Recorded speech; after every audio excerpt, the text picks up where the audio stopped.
Good morning student. आपण last लेक्चरमध्ये capacitor start केलं होतं. Capacitor in series, capacitor in parallel, ते रिलेशन आपण स्टडी केलेत.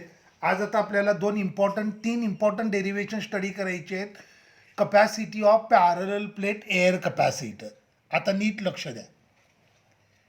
हा कपॅसिटरच्या दोन प्लेट,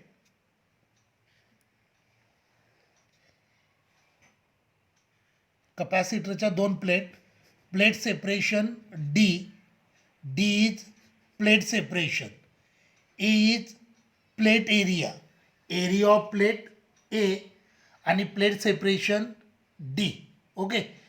आता ह्या दोन प्लेटच्या मध्ये एअर मीडियम आहे. सो आपण काय करतो, ह्या प्लेटला चार्ज देतोय क्यू.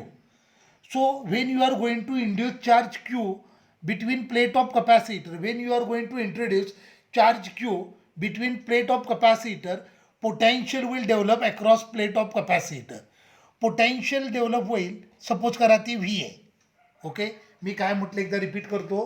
कपॅसिटर आपल्याकडे पॅरलल प्लेट एअर कपॅसिटर आहे, whose plate separation is D, plate area is A. Initially capacitor is discharged. When we are going to introduce charge between plate, then capacitor get charge. Q is charge stored between plate of capacitor.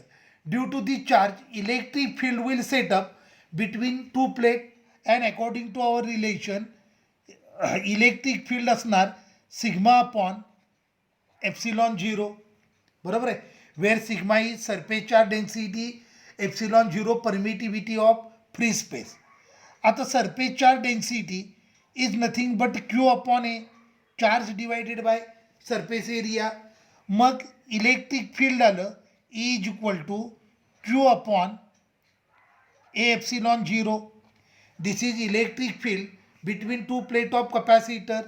आता आपण 11th एक relation study केलं आहे, electric field is equal to D V by D R. D V म्हणजे potential difference, D R म्हणजे distance. बरोबर आहे.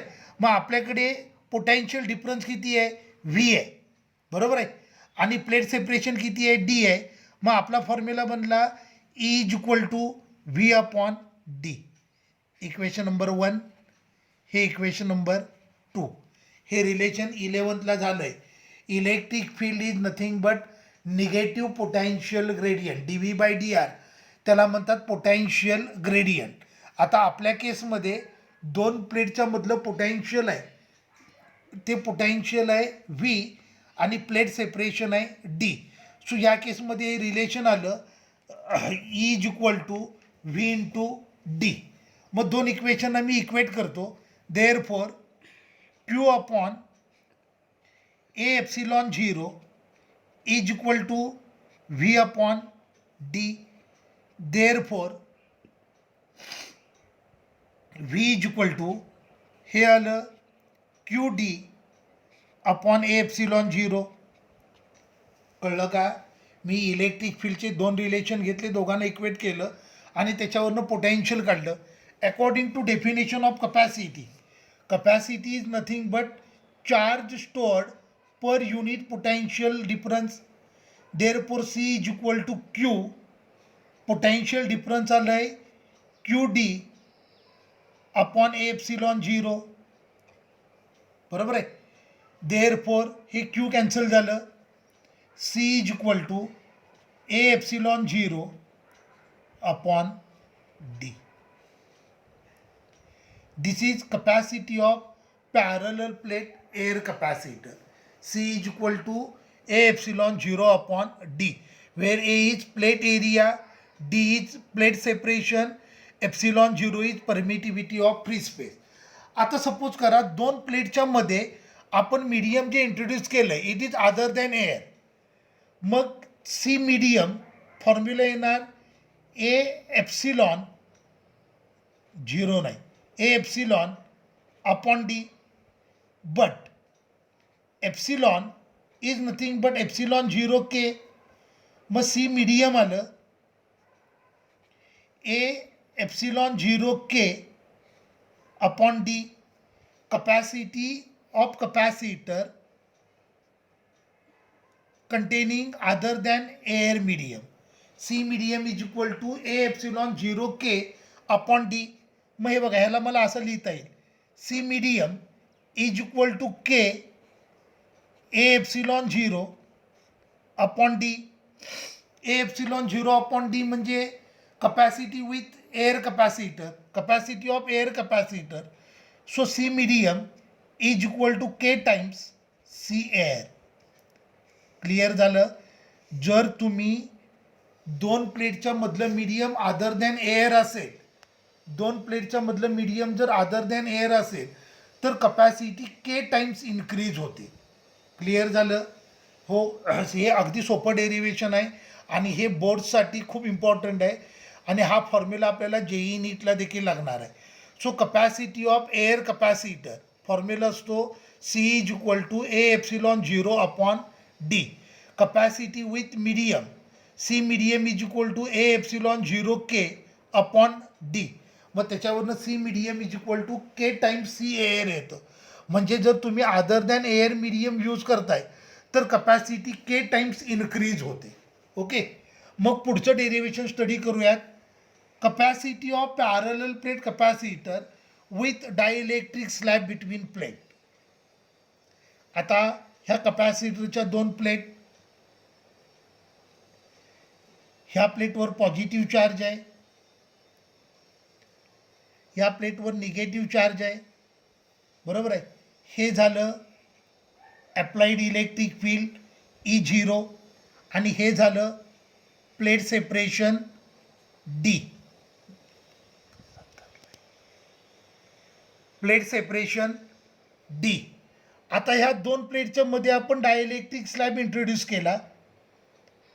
Dielectric स्लॅबची thickness आहे T. In between two plate of capacitor we are going to introduce dielectric slab of thickness T. Okay. आता applied electric field आहे हे ह्या positive plate करून निगेटिव्ह प्लेटकडे आहे. Applied electric field electric force exert करेल, त्यामुळे हे डायइलेक्ट्रिक स्लॅबचे नॉन पोलर मॉलिक्यूल आहेत ते इलॉंगेट होतील आणि डायइलेक्ट्रिक स्लॅब आहे त्याच्या इनर सरफेसवर equal and opposite charge induce होतील. आपण लास्ट लेक्चरमध्ये polarisation of dielectric slab study केलं आहे. बरोबर आहे. When you are going to introduce charge between two plate of capacitor then applied electric field polarises dielectric slab आणि त्याच्या इनर फेसवर equal and opposite charge develop होतील. आतमध्ये डायइलेक्ट्रिक स्लॅबचं पोलरायझेशन झाल्यामुळे आतमध्ये एका इनर सरफेसवर पॉझिटिव्ह चार्ज आला, एका इनर सरफेसवर निगेटिव्ह चार्ज आला आणि पोलरायझेशनवालं फील्ड सेटअप झालं. बरोबर आहे. हे पोलरायझेशनवालं जे इलेक्ट्रिक फील्ड असेल ते अप्लाइड इलेक्ट्रिक फील्डच्या अपोजिट असेल. So capacity of capacitor with air in between two plate formula असेल C is equal to A epsilon 0 upon D. बरोबर आहे. Electric field between plate when there is no dielectric slab तर त्यावेळेला formula येणार E0 is equal to sigma upon epsilon 0 म्हणजे हे आलं Q upon A epsilon 0. Dielectric स्लॅबचं polarisation झालं की due to polarisation electric field setup होईल. Electric field due to polarisation EP is equal to sigma P upon epsilon 0 where sigma P म्हणजे surface charge density of polarise charge. मग हे आलं QP upon A epsilon 0. QP म्हणजे induced charges. बरोबर आहे. आता बघा electric field due to polarisation it is opposite to applied electric field. So applied electric field decrease होईल. बरोबर आहे. So E is equal to E0 minus EP. Therefore E म्हणजे reduced value of electric field. E म्हणजे काय? Reduced value of electric field. हे आलं E0 upon K. E0 divided by E0 minus EP, that is nothing but K, dielectric constant. मग मी इथं value put केली E0 upon E0 minus EP, याला के म्हणायचं, के म्हणजे डायलेक्ट्रिक कॉन्स्टंट. मग मला मिळालं E is equal to E0 upon K. आता नीट लक्ष द्या, पोलरायझेशनचं जे इलेक्ट्रिक फील्ड असेल ते फक्त या रेंजमध्येच असणार आहे, टी इतक्या डिस्टन्समध्येच असणार आहे, बरोबर आहे. पोलरायझेशनवालं जी इलेक्ट्रिक फील्ड आहे it lies over a region of thickness T, आणि ॲप्लाइड इलेक्ट्रिक फील्ड आहे ती या रिजनमध्ये असणार आहे over a region D minus T, बरोबर आहे. पोलरायझेशनवाला इलेक्ट्रिक फील्ड असेल it lies over a region T, आणि ॲप्लाइड इलेक्ट्रिक फील्ड असेल it will lies over a region D minus T. Therefore potential difference between plate काढूयात. Potential difference is equal to, पुन्हा तोच relation use करतोय, is equal to D V by D R, बरोबर आहे. हे बघा हे relation is equal to D V by D R. Therefore D V is equal to E into D R. मग potential between plate applied electric field असेल it lies over a region D minus T, बरोबर आहे. आणि reduce value of electric field असणार आहे it is over region T. मी काय म्हटलं लक्षात आलं. आपण, मी पुन्हा एकदा डायग्राम दाखवतो तुम्हाला. हे बघा हा जो रिजन आहे टीवाला रिजन, टी इतक्या थिकनेसवाला रिजन, त्या रिजनमध्ये इलेक्ट्रिक फील्ड डिक्रीज होणार ड्यू टू पोलरायझेशन. कळलं का मी काय म्हणतो इथे. ॲप्लाइड इलेक्ट्रिक फील्ड आहे it is over a region D. Dielectric slab introduce केल्यानंतर तिथे पोलरायझेशनवालं इलेक्ट्रिक फील्ड प्रोड्यूस झालं, त्यामुळं हा जो रिजन आहे ह्या रिजनमध्ये इलेक्ट्रिक फील्ड डिक्रीज झालं. त्याच्यावरनं मग मी पोटॅन्शियलचं रिलेशन स्टडी केलं. पोटॅन्शियलचं रिलेशन आलं V is equal to E0 D minus T plus E0 into T. Reduce value of electric field असणार आहे ओव्हर अ रिजन टी, आणि ॲप्लाइड इलेक्ट्रिक फील्ड असणार आहे over a region D minus T. Okay. आता K म्हणजे E upon E0,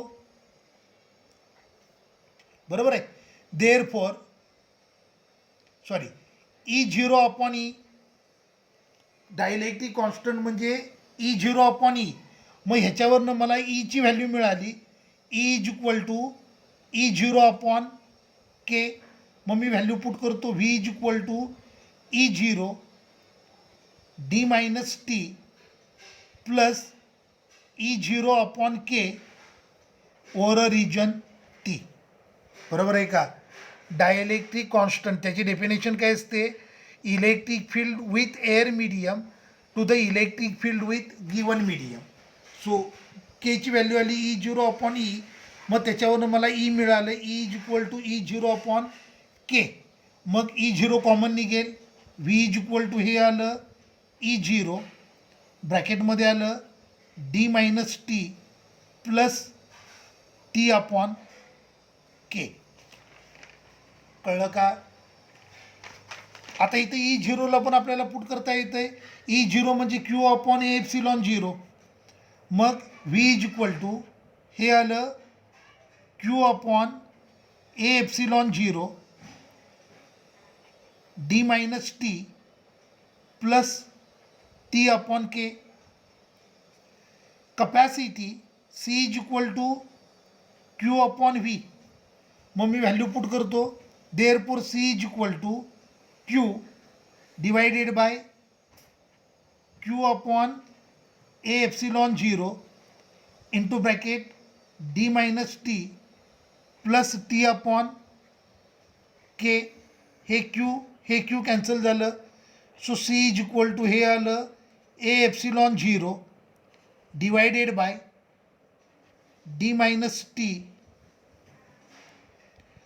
plus T upon K. Capacity of capacitor with dielectric slab. Okay. आता ह्याच्या special cases बघा. This is capacity of capacitor with dielectric slab of thickness T. हा slab आहे तो पूर्ण प्लेटला फिट होत नाही आहे, तो प्लेटच्या मध्ये आहे. सपोज करा if T is equal to D,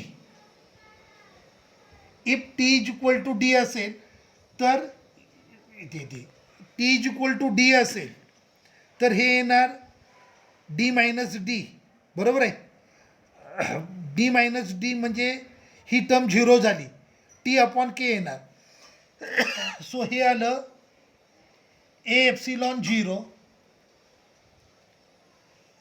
D minus D plus D upon के.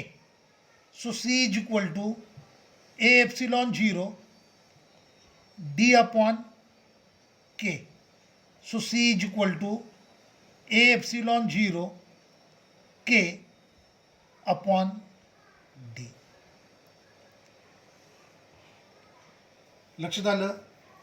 हां, आता सपोज करा जर मेटल स्लॅब इंट्रोड्यूस केला असेल, for metal K is equal to infinity असतं. मेटलचा डायलेक्ट्रिक कॉन्स्टंट किती असतो? इन्फनाईट. मग त्या केसमध्ये फॉर्म्युलाला C is equal to A epsilon zero divided by D minus T. Capacity of capacitor with metal slab. मेटलसाठी केची व्हॅल्यू किती असते? इन्फिनिटी असते. So C is equal to A epsilon zero D minus T. तर हे दोन important relation, capacity of parallel plate air capacitor, capacity of capacitor with dielectric slab. Clear झालं. आता या टॉपिकमध्ये अजून बाकीचे पॉईंट आहेत.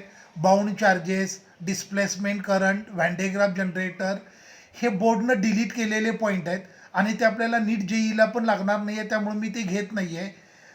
काही पॉईंट, हा पॉईंट देखील आता आपल्या सिलेबसला नव्हता पण तो आपल्याला नीट जेईला लागेल म्हणून मी घेतला आहे.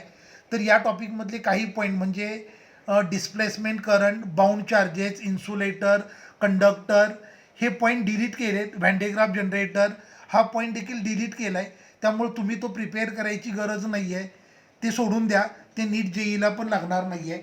मग आता आपल्याला या टॉपिकमधलं लास्ट डेरिवेशन स्टडी करायचं आहे, ते म्हणजे energy stored in capacitor.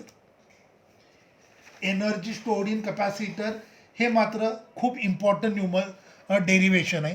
So हा parallel plate air capacitor, okay, ह्याला बॅटरीला कनेक्ट केला आणि ह्याला मी चार्ज करतोय. ओके, कपॅसिटी सी आहे, पोटेन्शियल डिफरन्स व्ही आहे. ओके, सो हा कपॅसिटर मी बॅटरीला कनेक्ट केला. Initially capacitor is discharge, so charge stored between its plate is zero. Potential difference across its plate is also zero. कारण तुम्हाला हे relation माहीत आहे, Q is directly proportional to V. तुम्ही जसं charging कराल तसं त्या प्लेटच्या मध्ये स्टोअर होणारा चार्ज इन्क्रीज होणार आहे. ऑब्वियसली कपॅसिटरच्या प्लेट आहेत, त्या प्लेटच्या अक्रॉसचं पोटेन्शियल देखील काय होणार? इन्क्रीज होणार. लक्षात आलं. Initially capacitor is fully discharge, so there is no charge between its plate, so potential is zero. By connecting capacitor to the battery we are going to charge capacitor. Okay, आता कपॅसिटरला आपल्याला charging करायचं आहे. So at a particular instant of charging, charge between plate of capacitor is Q. So C is and potential difference is V. So C is equal to Q into V. लक्षात आलं. Q upon V. कळलं का?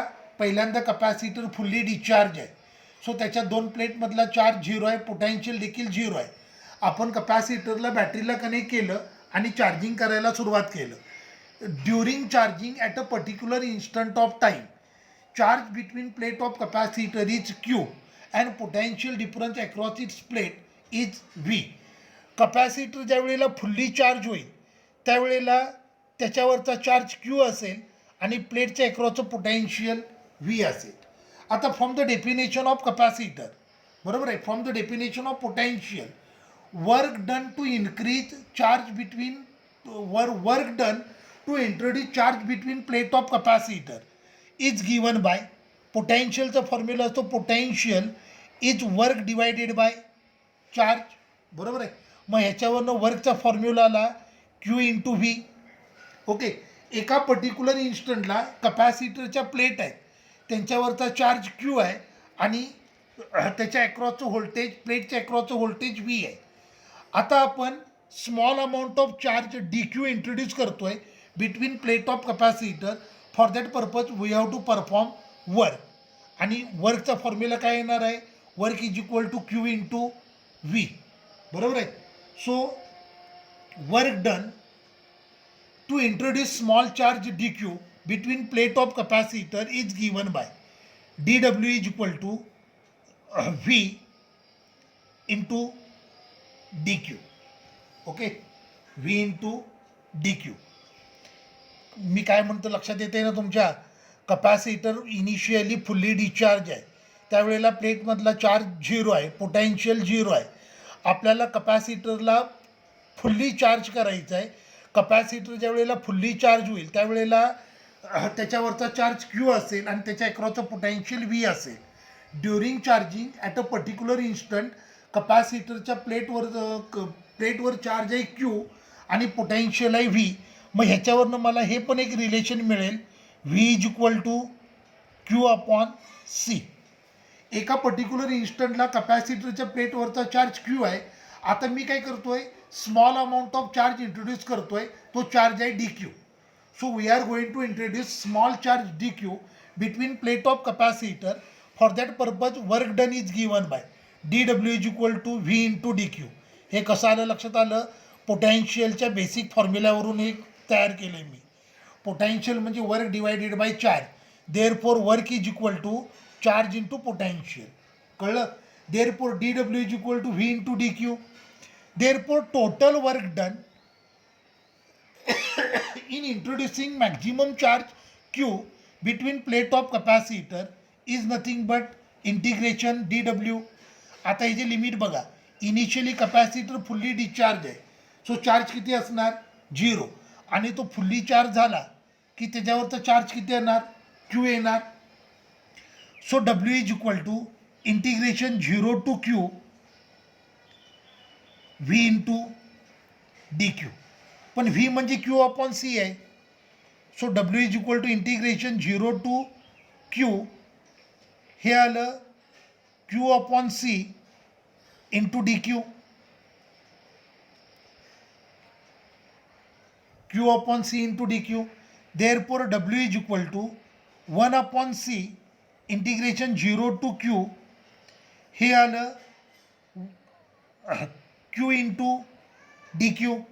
आता इंटिग्रेशनचं relation काय आहे बघा, X raise to N D X is equal to X raise to N plus 1 upon N plus 1. म्हणजे हे आलं work is equal to 1 upon C, हे आलं Q square upon 2 limit 0 to capital Q. बरोबर आहे. आता आपल्याला लिमिट पुट करावे लागतील. लिमिट पुट करताना upper limit minus lower limit. So W is equal to, हे आलं 1 upon C, upper limit capital Q आहे, Q square minus 0. Therefore W is equal to, इथं 2 राहिलं, Q square upon 2c. Work is stored in a form of electrostatic potential energy. Therefore, potential energy stored E is equal to, पहिलं relation आलं Q square upon 2c. Energy stored in capacitor formula काय आला? E is equal to Q square upon 2c. हे पहिलं relation आलं. आता बघा, Q is equal to C V असतं. बरोबर आहे. मग व्हॅल्यू पुट करतो, हे आलं E is equal to C square V square upon 2c. So energy stored आली हाफ सी व्ही स्क्वेअर. हे खूप इम्पॉर्टंट रिलेशन. ओके. आता सीला पुट करूया. सी म्हणजे काय असणार आहे? क्यू अपॉन व्ही असणार आहे. मग ह्याला जर मी पुट केलं E इज इक्वल टू, हे आलं 1/2 सीला मी पुट केलं क्यू अपॉन व्ही इंटू हे व्ही स्क्वेअर. सो एनर्जी आली E is equal to half Q into V. Clear झालं. तर energy stored in capacitor, 3 relation आपण ऑप्टेन केले. E is equal to Q square upon 2C, दुसरं half C V square, आणि तिसरं relation E is equal to half Q into V. Okay. तर electrostatic topic आपला संपला आहे. त्यातले जे ॲडिशनल पॉईंट बोर्डनं ऑलरेडी कट केलेत ते नीट JEEसाठी फारसे इम्पॉर्टंट नाही आहेत, त्यामुळं तुम्ही पण त्यांना डिलीट करा. तर ते करायची गरज नाही आहे. आता नेक्स्ट लेक्चरमध्ये मी याचे न्यूमरिकल सॉल्व करून घेणार आहे. ठीक आहे, तोपर्यंत थांबूया.